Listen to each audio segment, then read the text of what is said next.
Live from the world's capital markets, here are the latest financial headlines brought to you by News Factory. Hello and welcome to Friday's Daily Financial Report. The dollar-yen pair has fallen 0.2% in the last session. The Williams indicator has slightly receded into the positive area.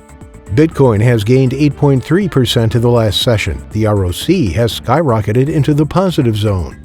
The price of gold has added 0.2% in the last session. The Williams indicator has warmed up and is currently negative. The price of crude oil has fallen 3.5% in the last session. The ultimate oscillator has diminished into the negative area. Those were today's major economic events, and now moving on to world financial headlines.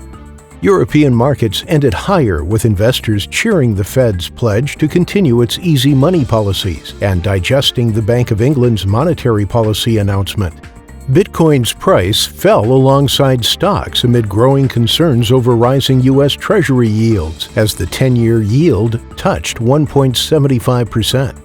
Spiking U.S. bond yields boosted the dollar, helping it to revive from two-week lows after the Federal Reserve pushed back against speculation over interest rate hikes. And now let's hear what our chief analyst picked up for us today.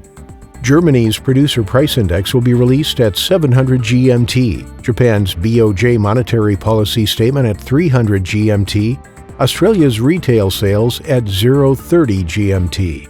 The UK's GfK consumer confidence will be released at 0:01 GMT. The US Baker Hughes US oil rig count at 1700 GMT. The UK's public sector net borrowing at 9:30 GMT. We hope that you've enjoyed Friday's market outlook. On behalf of all of us here, we wish you a productive trading day.